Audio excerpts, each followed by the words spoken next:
Stomach के बाद जो फूड है वो जाता है स्मॉल इंटेस्टाइन में। हमारा जो स्टमक है उसके अंदर प्रोटीन का डाइजेशन हो जाता है। Small intestine is a long coiled narrow tube about 7.5 metre long. Small intestine एक पतली ट्यूब होती है, 7.5 मीटर लॉन्ग होती है। It is located below the stomach, ये स्टमक के नीचे की तरफ होती है। The small intestine is a site for digestion and absorption. हमारे फूड का डाइजेशन और एब्जॉर्प्शन मेनली कहाँ होता है? स्मॉल इंटेस्टाइन के अंदर। Here the partially digested food get mixed with the pancreatic juice from the pancreas, bile juice from the liver and several digestive juice of its own.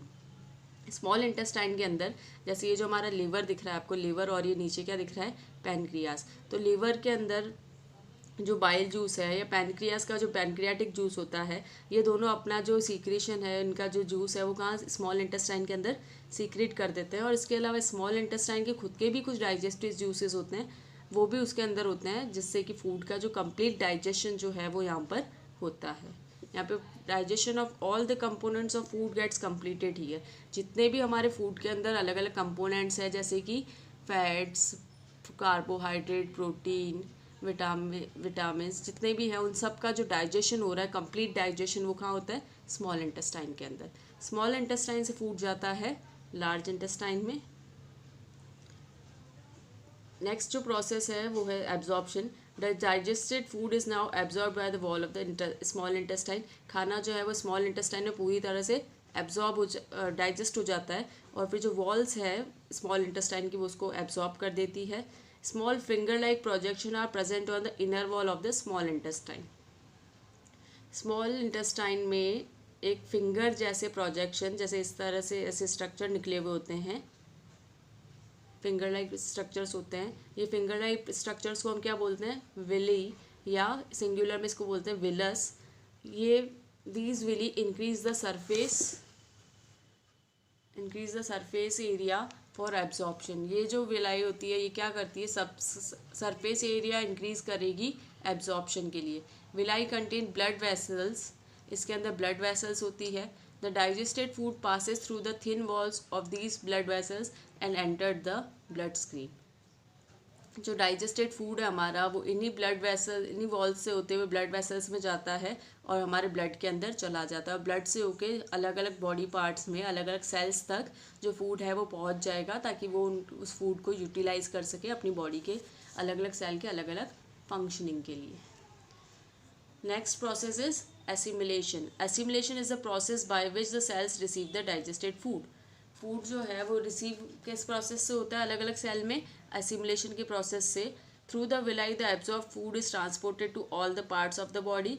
Villi में food का absorption हो रहा है और उससे वो फूड जो है पूरी बॉडी में अलग अलग पार्ट्स तक पहुंच जाता है। The body cells receive simplest food like glucose, simplified carbohydrate, amino acid, broken down proteins, fatty acid, broken down fats.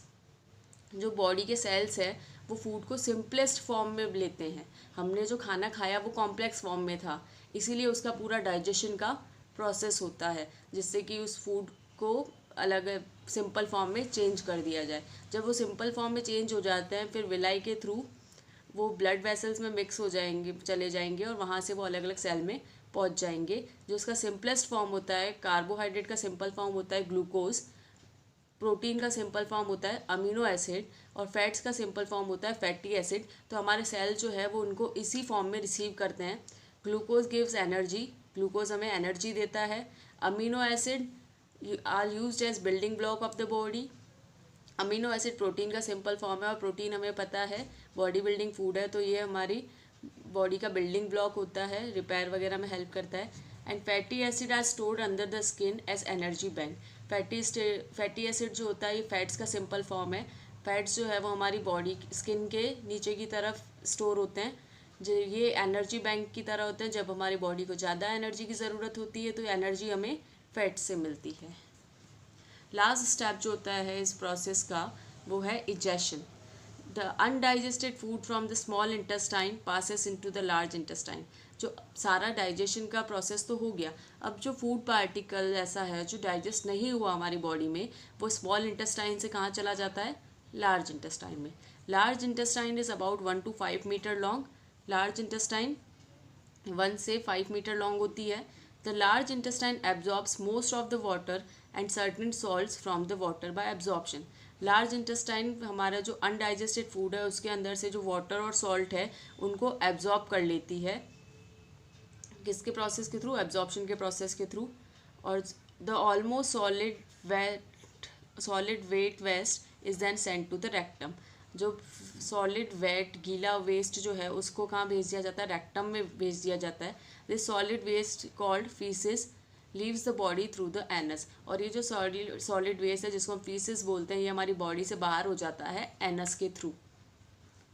This process of throwing the solid waste out of the body is called ejection.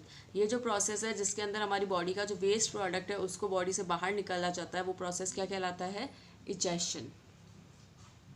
So this is all about nutrition in human beings कि कैसे हमारा जो पूरा digestion का process है food से energy release करने का, फूड को सिंपलेस्ट फॉर्म में चेंज करके अलग अलग सेल में पहुंचाने का, वो इस तरह से होता है. Next is nutrition in ruminants. Ruminants जो एनिमल्स घास खाते हैं या प्लांट्स खाते हैं उनको हम क्या बोलते हैं? रूमिनेंट्स. जैसे काओ, बफेलोज, ये सारे रूमिनेंट्स कहलाते हैं. तो grass eating animals like cows, buffaloes, horse, etc. have a part of their stomach specialized to store half chewed food. ये जो ग्रास ईटिंग एनिमल्स होते हैं जैसे काओ, बफेलोज, हॉर्सेस, इनके स्टमक का फंक्शन जो है, स्टमक इनका अलग तरह से काम करता है.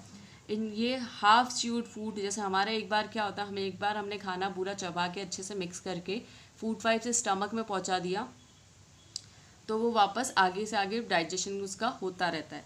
लेकिन इन एनिमल्स के अंदर ऐसा नहीं होता. ये हाफ च्यूड, आधा चबाया हुआ खाने को अपने स्टमक के अंदर स्टोर करके रख लेते हैं. This is called the rumen and these animals are called ruminants. ये जो हाफ च्यूड फूड रखते हैं स्टोर करके अपने स्टमक के अंदर वो कहलाता है रूमन. और जो एनिमल्स ऐसा करते हैं वो कहलाते हैं रूमिनेंट्स. स्टमक जो होता है रूमिनेंट्स का वो कैसा होता है? 4 चैम्बर्ड. अलग अलग उसके 4 हिस्से होते हैं. ऐसे इसके अंदर बता रखा है इस डायग्राम के अंदर.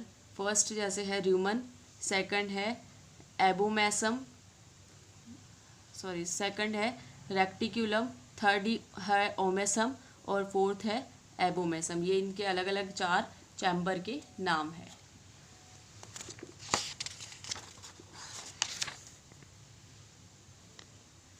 जो फर्स्ट हिस्सा है वो है रूमन. ये लार्जेस्ट चैम्बर है और ये फूड को स्टोर करने के लिए काम आता है. The swallowed food first goes ear and is partially digested into the curd.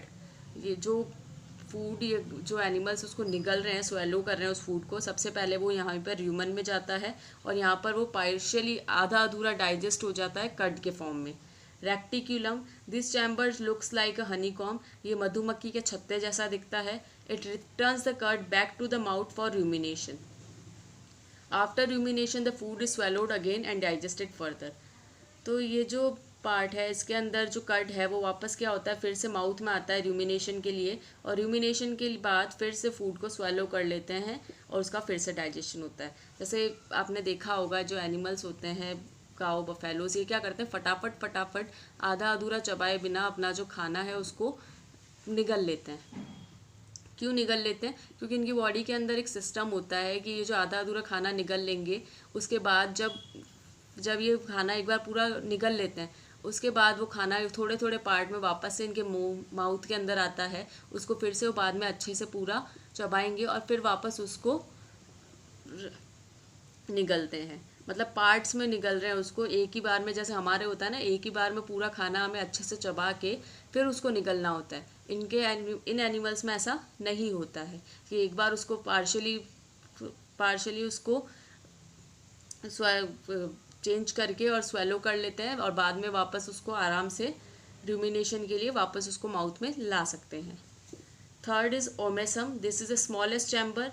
Omasum जो होता है वो स्मॉलेस्ट चैम्बर है और यहाँ पर एक्सेस वाटर जो है फूड में उसको एब्जॉर्ब करते हैं. लास्ट पार्ट होता है इसका ओबोमेसम. ये ट्रू स्टमक है where the gastric juices are secreted to aid digestion. ये इनका ट्रू स्टमक होता है. यहाँ पर गैस्ट्रिक जूसेस होते हैं ये जो डाइजेशन में हेल्प करते हैं. The food is then sent to the small intestine for the absorption of nutrient. Food का एब्जॉर्प्शन इनके कहाँ होता है, स्मॉल इंटेस्टाइन के अंदर होता है। Ruminants eat food quickly and store it in the Roman. Ruminants जो होते हैं वो क्या करते हैं, फटाफट खाना अपना खा लेते हैं और उसको रूमन में स्टोर कर लेते हैं, where it is partially digested, और यहाँ पर इनका पार्शियल डाइजेशन होता है, मतलब पूरी तरह से डाइजेशन नहीं होता है। The partially digested food is called cut. ये जो आधा अधूरा डाइजेस्टेड फूड होता है उसको क्या बोलते हैं, कट बोलते हैं।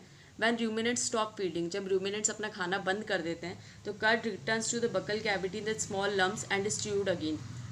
तो वो जो खाने का जो पार्ट है वो छोटे छोटे टुकड़ों में फिर से इनके मुंह के अंदर, बकल कैविटी के अंदर आता है और ये फिर से उसको चबाते हैं, और ये जो प्रोसेस है वो कहलाता है rumination.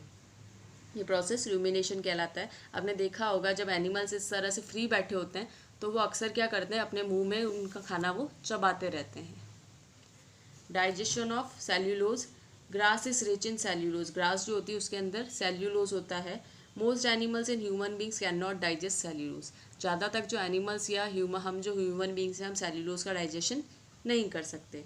Ruminants have a large sac like structure called caecum between the small intestine and the large intestine. जो रूमिनेंट्स होते हैं उनके सीकम नाम का एक स्ट्रक्चर होता है और ये लार्ज इंटेस्टाइन और स्मॉल इंटेस्टाइन के बीच में होता है।